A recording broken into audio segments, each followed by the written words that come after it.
Let's kick things off first, okay? Tell us how you got into the financial planning profession.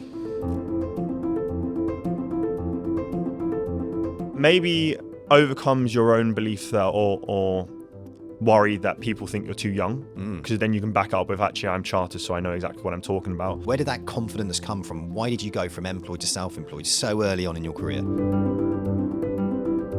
But I kind of said to myself, worst case scenario, I can just get an employed role again. Like, it's not the end of the world. Best case scenario is, well, actually, I'm going to have a really, really good career. You came in with 3 million under management. You're now on 10 million in about a year. Yeah. That's amazing. I was always scared to niche because you think, oh, I'm closing off everyone else. But that was the best thing I could have done for my business. 26 years old, self-employed. Yeah. That's amazing. So we're going to get stuck into that in a minute, because I think that's a fantastic, brave journey that a lot of people under 30 years old wouldn't do. And I think the stats would even suggest that. I always hear it when people reach out to me, it's, I would like a financial plan. That's what it's not, I want the best investments. And I actually say to people, if you want the best investments, don't come to me, because that's not my value. I don't know what the best investment is going to be, but I can create you a financial plan that's going to help you retire earlier, upsize your house, take your kids to private school. Lawrence, thank you so much for joining me today on the Financial Planner Live podcast. How are you? Very good, thank you. Thank you for having me. Oh, you're welcome. You're welcome. It's great to have you here, actually, in London, in the 10 Club, near Tower Bridge. Lovely little spot, a bit regal. We've obviously checked out the cigar cabinet, didn't we? Yeah, it was lovely. Which one did you like? The £700 one or the maybe £500 the 20 quid one, maybe. Not quite making it yet as a financial Not just planner. yet. No. I think you've got to be absolutely mental to be buying cigars at £700 Crazy. a pop. But yeah, I shan't be doing that. So, Lawrence, I'll tell you what, let's kick things off first, okay? Tell us how you got into the financial planning profession. It's probably the same story that everyone says, where they didn't mean to go into it, but they sort of ended up in it. So I've come out of university. I knew I wanted to go into finance. So I sort of studied maths and economics. So it was sort of the standard route to go. I was looking into sort of investment banking and things like that. But I knew I needed experience. And it's one of those where you need experience to get the experience almost. Yeah. But I came across an opportunity with someone to do an internship for 2 weeks with a financial planner, not knowing what the industry was at all. And essentially those 2 weeks fell in love with it. Came out of university and he said, actually, I'm looking for someone to take on to sort of help me as I grow. And I'd love to sort of bring you into that. And I thought it was an amazing opportunity. So I was like, do you know what, why not? But I just honestly didn't know anything about the industry. So it was that 2 weeks that sort of brought me into it. And what within that 2 weeks was it that turned you onto the profession? I think there was like two things. It's the freedom and flexibility you have, first of all. You're not constrained to a 9 to 5 job. You can almost you can work your own hours. You can also work with who you want as well. I think that was quite important to me. And also a big thing for me as well is what you put in is what you get out as well. So it's an industry where you're not necessarily constrained to the corporate or whatever. It's actually, if you put in some hard work, you can be really successsul in this industry. Okay, great stuff. So tell us a little bit about your career progression then. So what role did you come in at? Where are you now? Yeah, so I started at a sort of a firm under Quilter. And started sort of as administration, so doing the sort of standard things of LOAs, sort of sending emails to clients, things like that, sort of building my experience up. Then sort of progressed into a power planning role as well. So started writing reports for this advisor who sort of guided me through the process overall. I think the big thing for me as well was being able to start sitting in on client meetings as well. So having that opportunity to sit in with the advisor and the client to see how that experience works, and then learning from that. And then I took half a leap where I did half power planning and then half advising, and then finally took the full leap to advising full time, but on an employed role at Quilter. And then since then, sort of made the transition to self-employed at Westminster, where I've been sort of self-employed for the past year and a half now. Wow. Okay, so from administrator all the way now to being self-employed financial planner. If you don't mind me asking, I shouldn't ask it, but I'm going to ask, how old are you? I'm 26. 26 years old, self-employed. Yeah. That's amazing. So we're going to get stuck into that in a minute, because I think that's a fantastic, brave journey that a lot of people under 30 years old wouldn't do. And I think the stats would even suggest that as well. All right, amazing. Let's just go back to that career journey though, because I think there's plenty of people that are going to be in the admin power planning side, okay? You talked about this hybrid role at one point as well. So just tell us a little bit about those roles. How important was it that you came in as an admin and a power planner? And how did you manage to get yourself into a position where you actually got 1 foot in power planning, 1 foot in financial advice? Because there's a lot of power planners out there. There's a lot of people that would be looking for that as almost a trainee planner role, right? Yeah. So I think, first of all, doing the progression across those roles was really important in terms of where I am now, because then you understand the full process. You understand the full client journey, the full administrative tasks behind the scene, so you know exactly what needs to be done and how it works. Whereas I see sometimes when advisors just become straight advisors, they actually don't know what needs to happen behind the scenes, almost like how a case is put together, what you need from a LOA, things like that. So I thought that was really, really important. Then I was just really fortunate that my previous boss at the quilter firm really supported me. He really believed in me and my abilities. So he was quite generous in terms of giving me those opportunities. So he pushed me pretty straight away to do my exams and become a power planner straight away, just to obviously build my experience and knowledge from that. I then, obviously making the leap to an advisor is quite big, because at that point you've got to, okay, where do my clients come from? How am I going to sort of generate revenue, things like that. So I was fortunate where he gave me some clients to sort of get me going. Yeah. But at the same time, that's why we did half and half. So I could still support myself and be a bit more stable, let's say, having the power planning role, but then obviously on my own 2 feet for the financial advice role. So did you push for that? Did you push for the exposure and client experience, if you like, to be able to get you towards financial planner? Was your goal in your head when you even got in that it was like, I want to be a financial planner? Yeah, it was a no-brainer, right? For me. Like, so I knew I wanted to be getting in front of clients as quick as possible. I wanted to understand how it worked. I didn't want to delay that sort of progression. I wanted to get it going as quick as possible. So it was very much me on the front foot trying to push for that. And I think almost me pushing and showing how eager I was encouraged it, because they sort of, okay, actually he really wants to do it and he'll be driven enough to achieve those outcomes. All right. So anybody listening who might well be in an admin power planner role, wants to become a financial planner, your advice to them would be to, motivate your manager. Yeah. Like, ask questions, like be curious. I always say, even in our, at Westminster, try and get in client meetings where you can, because I think that's the best experience you can have, because it's so daunting to go from like behind the desk or behind the scenes sort of doing the admin work to then being put in front of a client. If you can have that gap where you actually just see how people do it, I think that's really important. The other thing I would say as well, which really helped and probably just standing out, is getting the exams done. So for me, I was driven just to get chartered as quick as possible, so that was one less thing to worry about, and so people respected me in the industry from the get-go. You must have been one of the youngest with chartered then. I think I probably was, yeah. I think I got it at age 24. Yeah, amazing. Yeah. Let me ask you that question then. So as a younger guy going through the process, you sped through the admin, gone through the power planning. I wouldn't say sped, you did your fair share by the sounds of it. You did some good work in that. You cut your teeth within that environment. Yeah. Continually showed your worth through doing your qualifications. What value and benefit has chartered given you? I think it maybe overcomes your own belief there, or worry that people think you're too young, because then you can back up with, actually, I'm chartered, so I know exactly what I'm talking about. Albeit I actually don't think clients ever think that, or I haven't noticed that. It's more your own within. So I think that sort of really helped in terms of having that to say, here's my stamp, I know exactly what I'm talking about. Yeah. From that perspective. So we're talking about imposter syndrome here. Exactly, that's the word. And did you feel that you had that as a younger advisor? For sure. Like you see the average age of a financial advisor, I don't know what it is now, but 57. Let's say 57, there you go. And I'm a 23-year-old sort of stepping out. It's like, actually, are people going to listen to me? Are people going to sort of listen to what I've got to say? But actually what you understand is, as long as you know what you're talking about, people will believe in you and people want to come on board. Okay, excellent. So let's just give some people some reassurance around that, okay? Because there's not enough young people coming into the profession. Maybe they are thinking the same thing. You close your eyes, you think of a financial advisor, middle-aged, white guy, the classic. So you're telling us, look, is it experience? Is it getting in front of as many people as you possibly can? Is it the qualifications, or is it a combination of it all? It's a combination of it all. I do think exams will only get you so far. Like, I think it's almost just to have that there. But I think the most important thing is having that experience. So sitting in those meetings, seeing how, I think a really important thing is how you communicate with clients. A lot of people may sort of jump in with just like technical products. Actually, it's more just about, are you listening to the client and what they want, and then actually putting together a plan that feels most appropriate to them. Okay, that is a really important thing to say, is that people can go double down and go too technical and think they need to know the ins and outs of absolutely every single fund, investment, strategy, everything, right? And discount the importance of human connection. Exactly. Where did you pick up the human connection side? Is it natural? Is it something you've had to work on? It's definitely something to work on, because I was that person before that would be maybe more technical, thinking that's how I'd get a client on board, is if I overwhelm them with information, they'll come on board, which is completely wrong. So I set out on my own. I did a quite expensive communications course.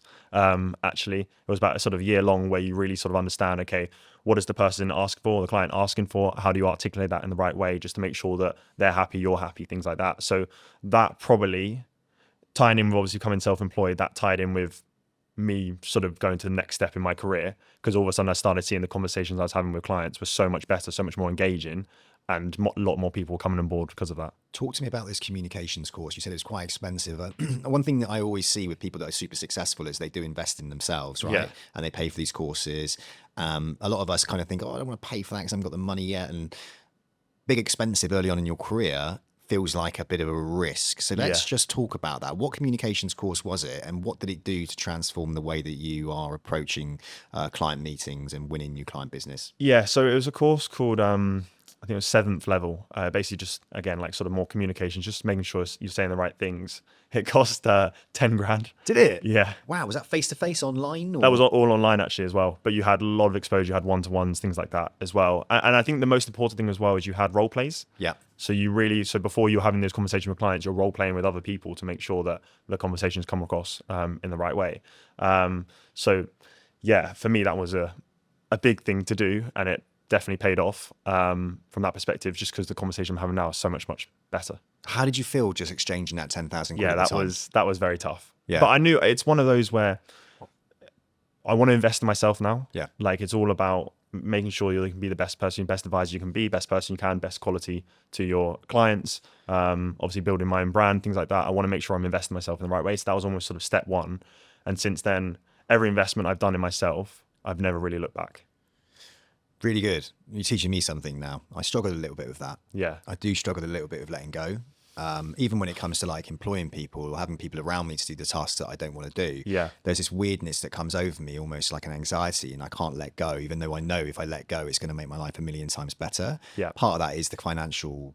It's stupid because I can afford it, but there is this like little demon in my head who's saying like, oh, don't do that. Just hold on to it. Or the thought of then having to tell somebody what I want them to do is, or to find that person becomes almost like a stressor to me. 100%. So you've experienced that. You let go, you invested that money and you got a return on investment. Yeah. Right? I mean, it wasn't easy, but yeah, since then I haven't looked back. So 2 years on or whatever it was now, I've almost forgot about it now. Yeah, I love it. So you were working from an admin to power planner into a hybrid role into an employed financial planner. Now, the big leap was self-employment, right? Now, you left Quilter, you went and joined Westminster Wealth. Yeah. So tell us a little bit about that leap. Where did that confidence come from? Why did you go from employed to self-employed so early on in your career? I just got to the point where I wanted to be able to grow in the right way. And I think the best way to do that was self-employed. I didn't want to be constrained in any way. There was other factors, like I wanted to make sure that I own the relationship with my clients and things like that, just so because of the trajectory I wanted to go on. So I got to a point where I was just sort of saying, actually, maybe I should look at these options. So I reached out to a recruiter and sort of guided me through all the options. And I kind of said to them, self-employed is the only route I really want to go down. I'm happy to take that risk. I've got enough clients that hopefully will come with me to sort of keep me afloat and then basically build from that. So it was very daunting to do, for sure. But I kind of said to myself, worst case scenario, I can just get an employed role again. Like it's not the end of the world. But best case scenario is, well, actually, I'm going to have a really, really good career. I think people would respect the fact that early on in your career as well, that you actually took a chance on yourself. I mean, you're a hot commodity at the moment. You're a young financial planner chartered. You know, you're certainly going to be able to walk into another job if everything fails. So anybody listening to this right now who doesn't see that they have a value right now, you do. There's an aging population of advisors, distinct lack of young advisors. Yep. You definitely have the opportunity to take some risks and take some chances. I'm not saying don't go into a business and be employed for a bit, because it's a fantastic place to cut your teeth and to pick up some excellent skills and some confidence. As well. And like working with others on an employed basis is really, really powerful. What are some of the things you learned very early on about being self-employed? Is there anything that kind of you thought, oh no, that was bad? Or anything that was like, wow, that was good? Obviously not having an income consistently every month is the big one. But I was happy to take that, sort of bite my teeth with that. I think the hardest part was transitioning, like the process wise. At Quilter, obviously it's very sort of confined, whereas at Westminster it's more actually whatever process you might want to do, you can do. So there's a lot more freedom. Yeah. And with that, it helped me sort of say, okay, actually, how do I want to do my process? What experience do I want my clients to go through? And really sort of fine tuning that now. So a year and a half on, I feel like I've got it very fine tuned of actually sort of the stages we go through with clients, the experience they have, things like that. But it was definitely a massive challenge before, where actually you're trying to figure out what is the best process, what's the best way I want to work with my clients. Brilliant. So you're at Westminster Wealth. Obviously, they're investing in you by the sounds of things. It seems to be like an ecosystem that's working because you're still there. Self-employment is tough. And I do think you surround yourself when you are self-employed in what I like to coin as an entrepreneurial environment, right? Do you feel like Westminster Wealth is an entrepreneurial environment? For me, that was one of the main reasons that drew me to them. Yep.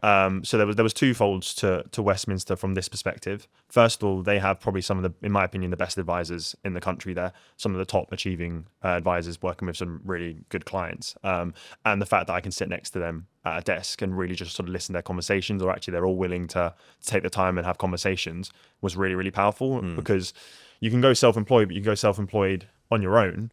You've got no one to ask questions. You've got no one to bounce off of, especially for myself, young. I don't want to assume like I know everything. I want to be able to bounce things off from that perspective. So that was a big thing for me. The other side of it is, yes, Westminster are investing in young talent as well. So we've got a sort of growing pool of young advisors coming into the firm now. So I was probably one of the first few ones, but now we've got a good group who sort of meet up quite often. So actually went for lunch last week and just sort of discuss what's going on, what's working for each other, building off of that. So we've got probably about 8 advisors under 30 who, in my opinion, are some of, again, the top advisors that will be coming into the future. I love that. Yeah. Is it a lot of high achievement mindset in there as well? Are you surrounding yourself with people, you know, they say surround yourself with winners and you're going to win. Yeah. Does it feel like that? 100%. I think Westminster, they make it very clear in the recruitment process is they're quite strict on who they bring in, because Westminster are very much of the opinion that, like, we're not going to give you leads. We're not going to sort of support you in that sense.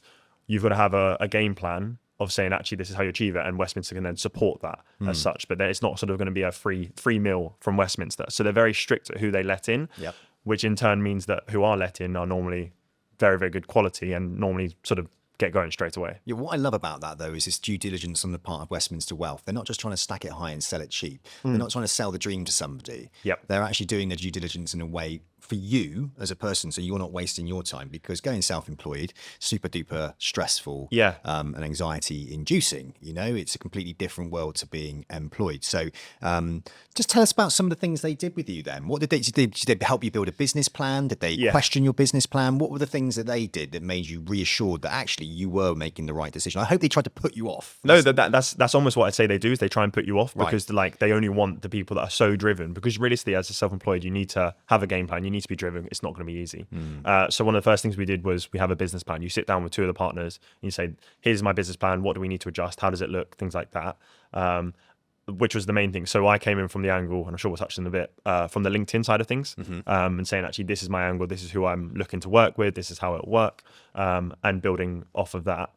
The other thing they do is making sure that almost building off the coaching that I did with that sort of communications coach. They have partners that help you articulate things the right way with clients as well, making sure that you sort of are saying the right things, making sure that the Westminster mindset, which I think is the new mindset for financial advisors. We're not here to say, oh, this is the best investment, you need to go with this. We're here to create a financial plan for you to achieve your goals in the long run. So it's all about the long, strong sale, as they call it. We're here to help you for the next 40 years achieve your goals, rather than try and find your next best investment, because who knows what that's going to be. Do you feel like your age of where you are in life right now fits into that long, strong philosophy? 100%. Like, I've got, my time frame is, I'm 26 right now.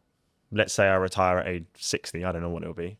I want to be with my clients for the next, 30, 40 years, essentially. So it's working with them from all those stages, so that we have a really good relationship and we grow together. I love that. And we'll get into that in a minute in respect to the kind of the niche that you went down. But as a 26-year-old financial planner, are you working with people your age, or are you working with people that are older? Has it drawn you towards people in early stages of their career, or are you able to sit down with somebody who might be 45, 50 years old? Yeah. So I before Westminster, I was definitely working with sort of whoever. I've more sort of niched it down with kind of who I get along with best, and also who I want to grow with, essentially. So I've kind of niched it down to people in their sort of 30s to up to 45, let's say, on a sort of very good trajectory, and sort of we essentially grow together. It's kind of where I've sort of been. Not saying I wouldn't work with older people, but I just naturally seem to get along better with people sort of maybe closer to my age as such. I love it. Is that also kind of because you are surrounding yourself with young high achievers, do you think? Do you think like that kind of, if you're working with young high achievers that are around you, you're going to attract young high achievers as well? Exactly. And then also, you know what the problems they have as well. So you sort of see it firsthand and you say, actually, I kind of know where you're coming from already. Because you're one of those people, right? That's the plan. Well, I was chatting to a couple of ladies yesterday, actually, at St. James's Place, and they make most of their business at the school gate. Right, because they're mums. Yeah. Right, and that's what they do. Yeah. So they go to the school day, they talk to other mums, they've got the mummy group on Facebook, and that kind of hyper-local, lean into yourself. What are your situations? What are your problems? What are you experiencing in your life? And what are others around you doing? And where are they based? They're probably right on your doorstep. Yeah. They're right next to you. Yeah. So that's their kind of hyper-local niche. And they look at themselves and they look at others and they ask, are you experiencing the same problems that I am? And that's helped them develop clients that are similar to them. I think there's this idea a lot of the time, isn't it? Especially when you look at LinkedIn social media, that we have to have thousands and millions of people looking at us for us to be able to develop relationships and to show our worth and our proof. We'll get into the whole social proof element and how that does benefit you in your marketing and your client generation. But I don't think it needs to be. I think we can become hyper-local, hyper-aware of ourselves and then those around us, and how can I connect with them? Because I've got the same problems that they have. Yeah, 100%. I think that ties in basically, like niching down essentially. So you say, actually, I know these people, I know these problems, so I'm going to niche towards them because they're going to resonate with me. Have you found that Westminster Wealth have created an ecosystem for financial planners that allow you to connect with each other because you're all in the same journey? You talked about a cohort of really high achieving financial planners, young financial planners. Has that created that ecosystem? Exactly. It's just sort of created that competitiveness that's created that sort of encouragement. We're all sort of on the same trajectory. It's sort of really sort of supporting each other. And we're all, what I love is we're all doing our own different things. So when we were actually sat at dinner last week, one guy's doing LinkedIn sort of messaging. I'm doing LinkedIn posts. Another one's doing the unbiased route. Another one's doing the networking route. Like everyone's got their own sort of things. We're all sort of taking bits from each other and seeing what works and what doesn't. It's just really sort of good and encouraging. And that's what I think, that's why Westminster are targeting that next younger generation, because we've already got a good cohort. So it's just sort of adding to that now. How do you feel about, there's a generation of people that like to work from home. Is this more office-based? Is it a mixture? How do you operate? How do you work? And what works best for you and your pals and your colleagues? I think it's a bit of both, because I'm 100% more productive at home. Okay. Just because you don't have the conversations, but at the same time, I get bored and you want a bit of change when you're at home. So I try and balance a bit of both. So I normally say 2 days in the office, 3 days at home.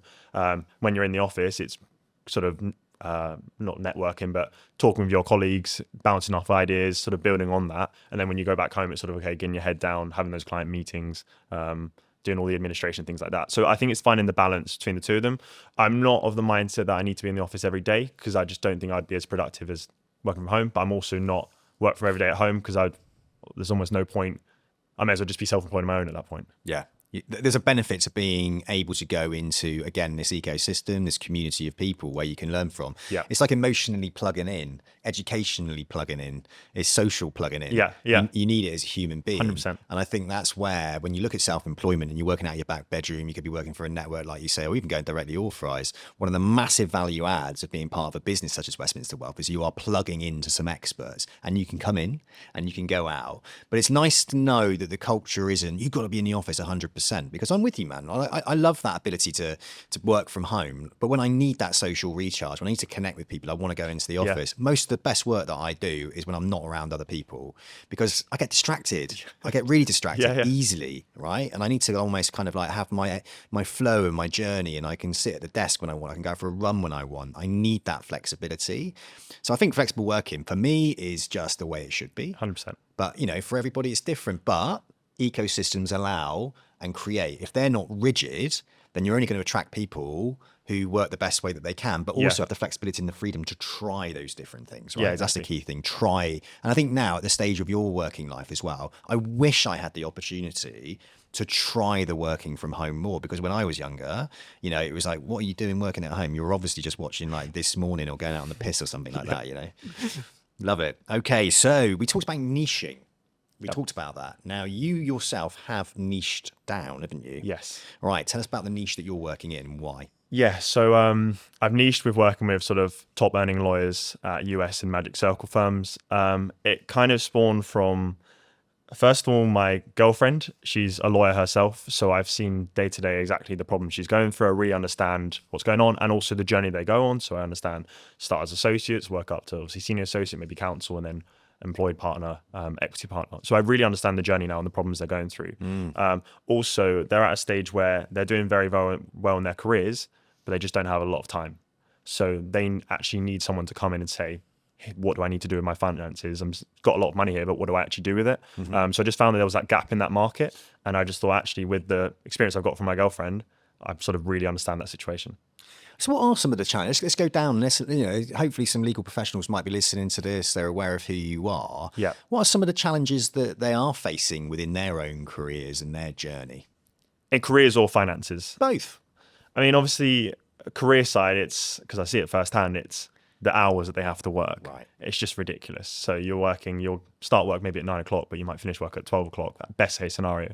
So it's definitely sort of the drain, and you do see a lot of lawyers get to a stage where actually they just can't do it anymore and they want to go sort of in-house or just calm it down a bit and leave big law. So I say that's one of the biggest challenges I see. Whereas other people, there's almost two lawyers. There's one that's like, no way do I want to become partner. And that was like, yes, I want to go partner. I'll do anything for that.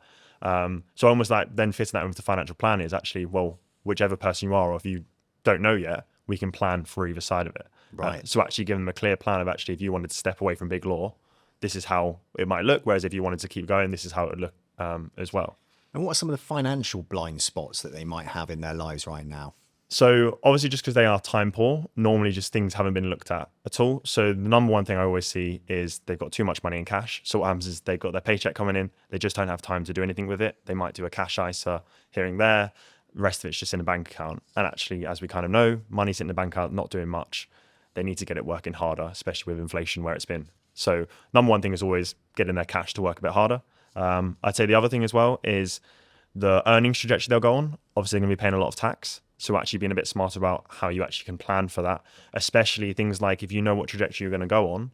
So if you know you're going to start earning more than 360,000 in the future, pension allowance is going to be tapered. So planning ahead of that and using things like carry forward allowance. So there's lots of things from a tax fishy point of view, as well as just getting your money to work harder, putting that all together to sort of create a financial plan. So when I was in school and I think about someone becoming a lawyer, I just think they walk straight into a high earning job.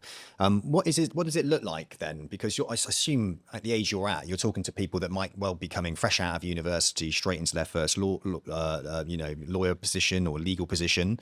What does the actual journey look like? When do they start ramping up their earnings, for example? In fairness, it's pretty ramped up from the start if they work at US or Magic Circle firms. So it's basically defined on how many years of a post-qualified experience they have. So normally a first year will come in at 200 grand straight away. And then building off that, they normally sort of go up in stages. And then by the time they're 5 years, they're probably on 350 to 400 grand. So I'm currently working with, I kind of say on my LinkedIn, I typically work with people from that 5 years onwards, essentially. So as they sort of more experienced lawyers and then they're looking towards going partner, that's typically where I sort of come in and help. But I still obviously have conversations with sort of the newer lawyers to sort of make sure they're on the right journey as well. And what can you do love it. What can you do to help those younger ones that are coming through? And what are you doing to kind of almost prepare them to be your clients of the future? Yeah. Well, I think it's just like having the right sort of habits, first of all. Like I keep saying the biggest thing, but another thing I see with lawyers is lifestyle inflation. Like you're earning good money all of a sudden, but you just then spend it all. So just having really good habits of saying, actually, I'm earning good income. I'm going to put this money aside to start working towards it, because I always see that they're earning good money, but they don't really have anything for show for it. So it's actually turning that high income into actually lasting wealth. So it's setting those habits early, saying actually you're going to save this amount per month. And then in 5 years' time, you're going to have a nice pool of cash or investments or whatever it may be to actually say you've done something rather than just sort of keep spending it on luxury things. I think the lifestyle creep is real, right? I'm in Dubai at the moment, and a lot of people go out there and earn some good money. Now, I know people who are earning really, really good money, but they'll tell you they haven't got any money. And then you look at their bank balance or they look at what they're spending their money on, and it's like, well, did you really need to spend 500 quid at the beach club on Saturday and another 500 on Sunday? So I think lifestyle creep is really difficult when you start earning good money. And before you know it, you've gotten so used to it and you're thinking like, shit, I'm stressing about money. Why am I stressing about about money. I've been there myself. Yeah. Like it's easy, right? It's easy to do. So that's a real educational piece. And I think what that can also cause in some people is a lot of insecurity and anxiety and worry and internal judgment and shame perhaps and guilt. And I think maybe like do you often make people feel at ease sometimes when they come to you and maybe they feel a bit uncomfortable about their finances? Yeah, I think they almost feel embarrassed that they've been earning such good money, but they have nothing to show for it. It's like actually they're embarrassed that they haven't saved money away. But I actually say, well, it's good we're having this conversation now rather than 10 years time where you'd probably be even more embarrassed. So actually you're on track. And then obviously it then goes back to the financial plan saying actually, well, if you do what I tell you to do, it doesn't matter what you haven't done before. We can then set the right habits now and get you back on the right track. Well, that's really, really interesting. So they're not coming to you for investment advice. They're coming to you for financial plans. Yeah. Like I always hear it when people reach out to me, I would like a financial plan. That's what it's not. I want the best investments. And I actually say to people, if you want the best investments, don't come to me because that's not my value. I don't know what the best investment is going to be, but I can create you a financial plan that's going to help you retire earlier, upsize your house, take your kids to private school, things like that. Right. Some of these legal professionals are probably listening right now, all right, because you're linking with so many of them. Explain to them why the financial plan is so important to them and how it can help them. I think and you kind of mentioned it there, it's just creating that peace of mind. It's saying, okay, I'm earning good money, but how do I need to distribute it to achieve all the goals? So when I have conversations with lawyers, we always talk about what goals they want to achieve. So big thing is, when do you want to leave big law? Are you going to become partner? So a lot of people say, I probably want to retire by age 50. That's quite a hard task to do. So having a clear plan to say, if you save this amount of money, you will be financially free. So you can decide whether you want to step away from big law or not. That gives that peace of mind and comfort. And then it's other things like, actually, I'm earning good money and I want to support my children. So actually taking them to private school, taking them to university, having a plan, having a pot of money that's being saved for that. So it's just actually creating that comfort and peace of mind that they will be able to achieve all those goals. So that they're happy in the future. Do you use any kind of technology, any cash flow forecasting tools to be able to illustrate this? Yeah. And it's a game changer. We use Voyant. Yeah. And it's just ridiculous. So you're plugging all the goals and objectives, and then you plug in all the inputs, so income, assets, outgoings, things like that. You can just say, actually, if we do this, you will be on track to achieve these outcomes. And what we also do is, to give a buffer, we undershoot things. So we undershoot things like growth rates to make sure that they are on track, even in the worst case scenario. And how interactive is that? Can they change it? Can they add things to it, remove things to it as and when they please? Yeah, so we can have sessions whenever and we'd go through it. So we'll almost do scenarios. We'll say, actually, if you were to leave big law in 10 years' time, how would that look? If you were to leave in 20 years, 5 years, whatever it may be, we can model out different scenarios. Other things like private school, if you were to take your kids to private school from age 4 versus if you would take them to private school from age 13, like those various things we can model out so they can have a clear idea of actually what's going on. And I think it helps them make a decision on what they're going to do. So sometimes we'll model out if they buy the £2 million house versus the £1.5 million house to see what the impact is. Okay. So if you were speaking to a lawyer 5 years away from partnership, what would great financial planning look like to them? It's a good question. I'll caveat it would depend on their goals, first of all. Let's just say that the only thing on their mind is now become a partner and going from there. I think first of all, it's making sure that, again, you're not spending too much money, you're saving, so actually allocating that money, doing your smart things like doing your pensions, doing your ISAs. One thing as well is what I tend to see is that when there's someone working towards being a partner of a law firm, their partner, like if they're married or whatever, tends to be the person maybe not working or working a less vigorous job. So it's being smart with their allowances as well. So actually saying, okay, I've got this money, but we can start allocating it to their side of things, i.e. their pensions, their ISAs, whatever else, just so the money's being a bit smarter of how it's growing. And then I'd say what else? So it's planning for becoming partner. So it's being aware of how your income might jump and what's going to be impacted there. And also things like, it depend on the different firms, but whether they need to provide a lump sum to become an equity partner, they might have to buy in. So it's actually preparing for that. That's an interesting one. Yeah. So factoring in the preparation of having the money to be able to buy in. Yeah, very, very interesting. It depends. Like sometimes it can be a loan, sometimes it can be upfront. So it's just planning for all scenarios, basically. Understanding what the options are available as well. Because if you don't know, that you just eat away at your brain. You can't. Yeah, exactly. Yeah, I totally get that. Fantastic. Do you get a lot of feedback from your clients? Do they tell you what it's like working with you, why you're different? Yeah. So actually, I get really good feedback from my LinkedIn.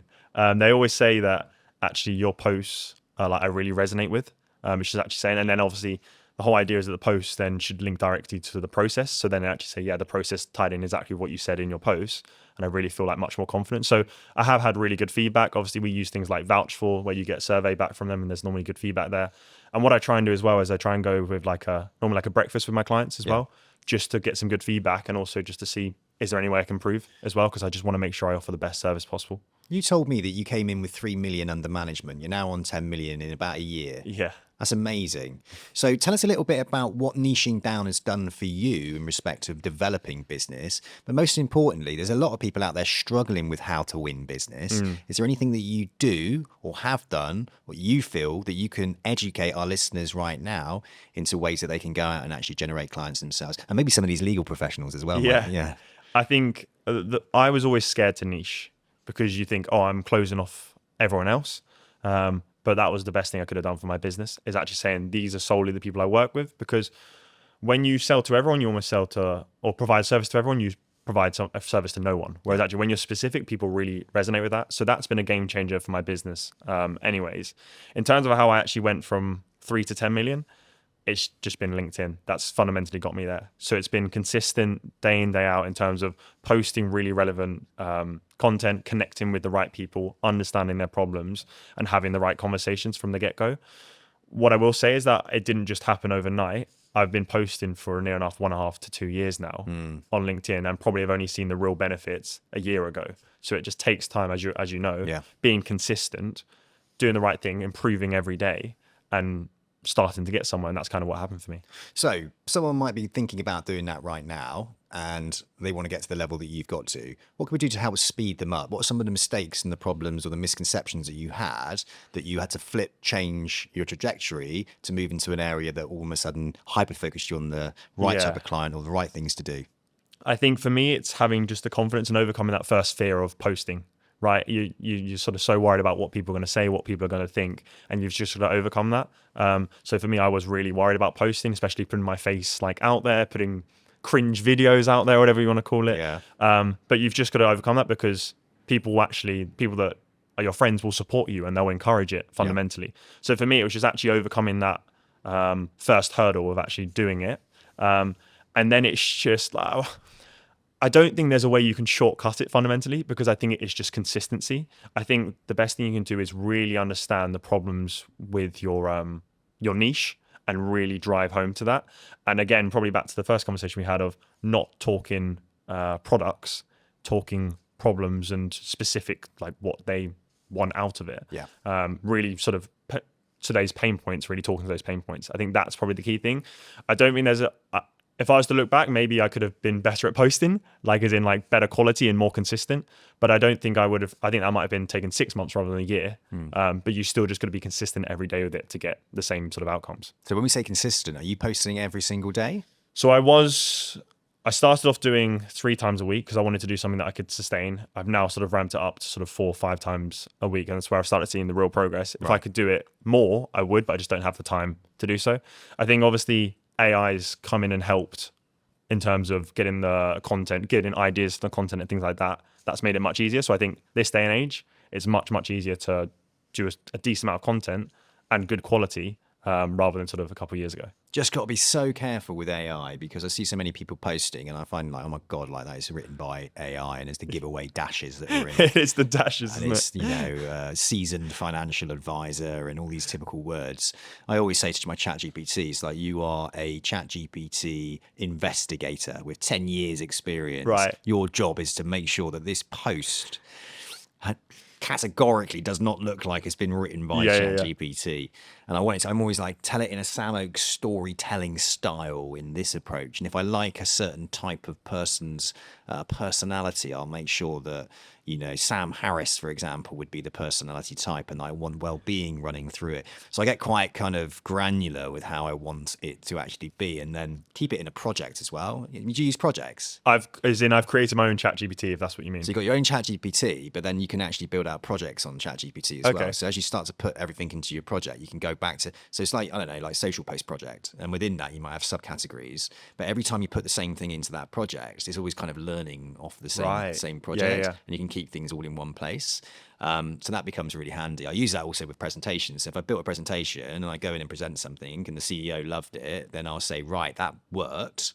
This is the bit that he didn't like on it. So I'll ask for feedback and say, next time you build me this presentation, just make sure that you take this feedback into consideration. Yeah. So you kind of keep everything in one place. Otherwise, you go crazy and just type things in all the time. If you look at I got this lists and lists and lists of things in my 100%. ChatGPT. Have you done, because now ChatGPT has memory, Yeah. have you done the question where it says like, find my 5 blind spots from, basically you type into ChatGPT, find my 5 blind spots, and what it gives out is unbelievable. Yeah, like the analysis of yourself as well is insane. It's like, wow, yeah. Mate, I'm doing this thing at the moment. I did a 12-step process to give up alcohol years ago, right?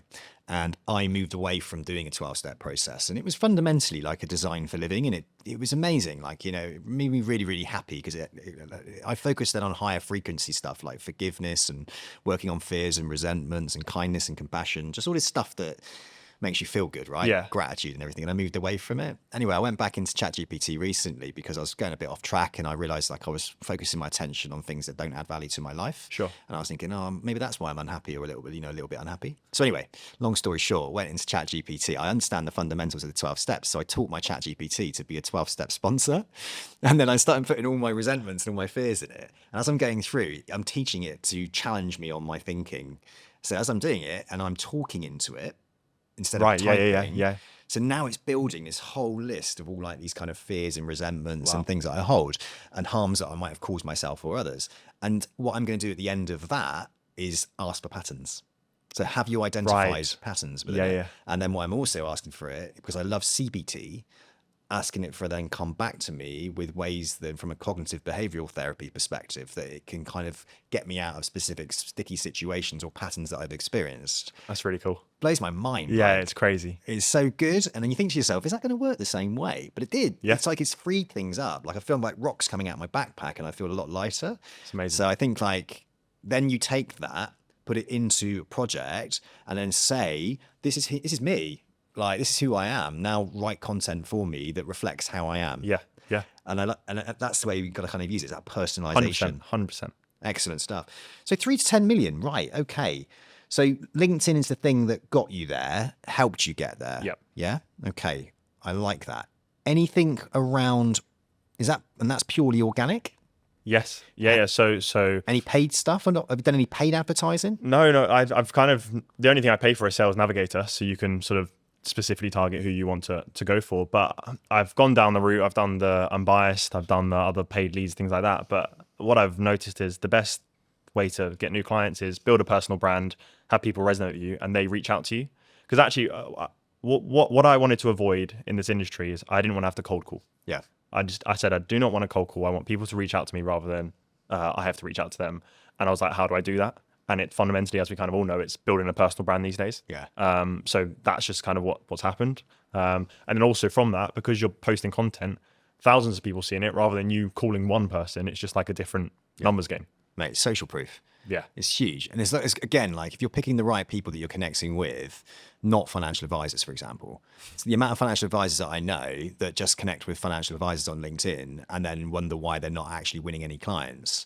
And you're taking the best approach, which is niching. Niching's worked for me. Look, I niche down into financial planning profession. It's worked an absolute treat for me. You become a key person of influence within that space. And that Daniel Priestley book, Key Person of Influence, is massively like it's a blueprint for how to dominate within a niche, right? That might not have a standout person who is a financial advisor, right? And how do you become that person? Well, you connect with the niche and then you become that key person of influence and you start to surround yourself with other key people of influence and start to build referral networks. It's not rocket science. And that book is fantastic for anyone who's listening who wants to understand how to become that key person of influence within a specific niche. So what about you in your future then?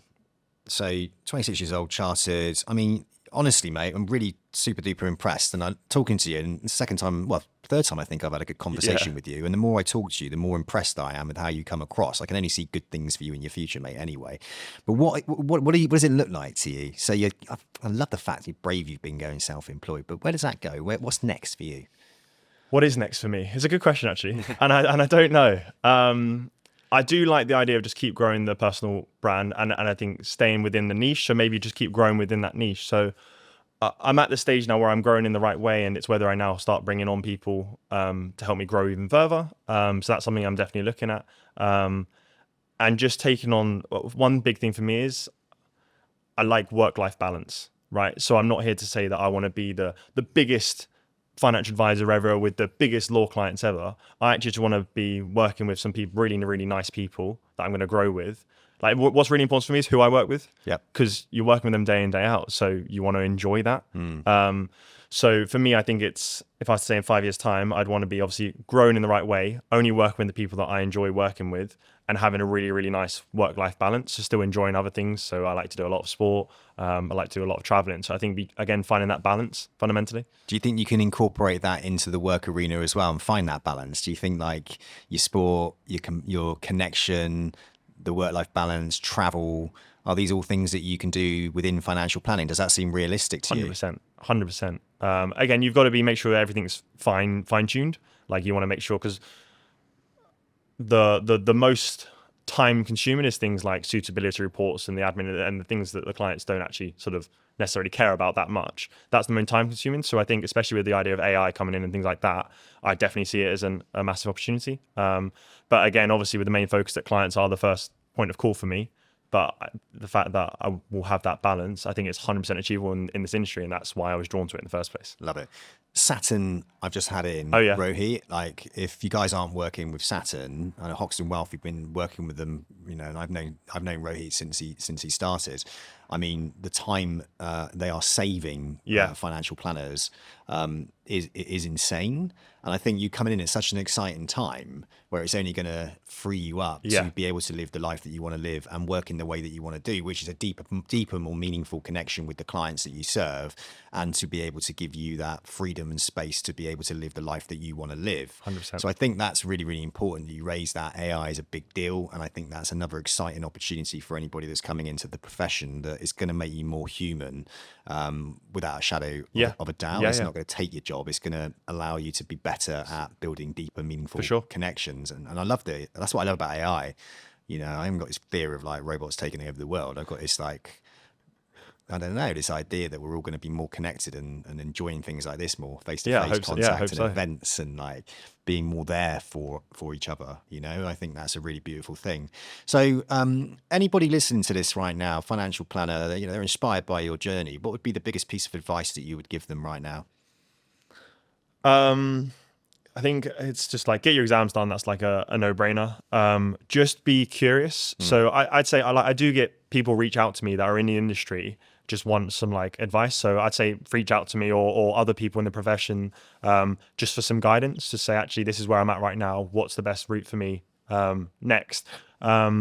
Speak to people that are already successful, so way ahead of me, doing the right things. And then find what's going to be right for you in terms of employed or self-employed route. Self-employed route, obviously, you've got to be more the entrepreneurial mindset and be happy to take those risks. But for me personally, I think taking that leap was the best thing I've ever done. So don't be afraid to take those leaps. If you're thinking about it, it's probably the right thing, and you probably should be doing it, basically. Okay. If someone's interested in Westminster Wealth, what can they do? Can they reach out to you? Yeah, feel free to reach out to me and I can pass them in the right direction. Because we're definitely looking to take on sort of more quality young talent for sure.